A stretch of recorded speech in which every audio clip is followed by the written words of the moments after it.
Listen carefully. True story. Many years ago, I was in a conference, and then a man of God shared this story. What was the story? That in a church like this, the man of God and his wife, things were not happening in their lives at all. Favor zero in their family. Yet in the church, doors were opening.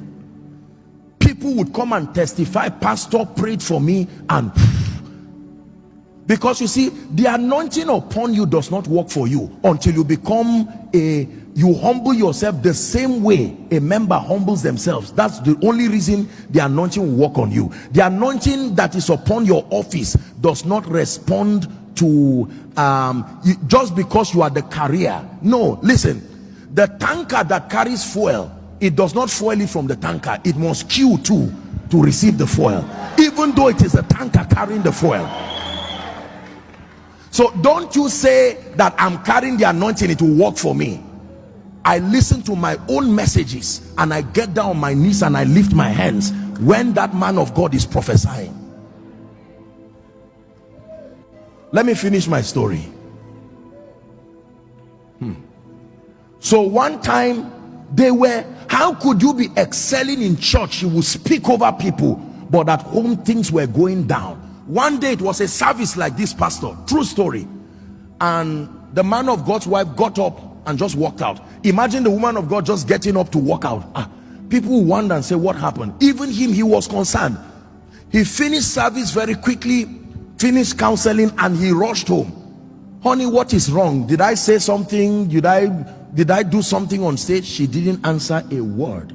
He sat down at the table to eat, and the next thing, she came to serve his meal, and he noticed the tray had changed. He said, "What is all this one? We've been married for how many years? Let's please bring food for me." And she brought a different kind of cup, brought everything until she dropped the last item, and she got down on her knees. She said, "Servant of God, my home is in trouble." The man said, suddenly the same anointing he felt on the pulpit came there and he laid hands. This is his wife, but she said, "I've not been enjoying the grace upon this man of God because all he has been to me is my husband." Listen, all men are multidimensional.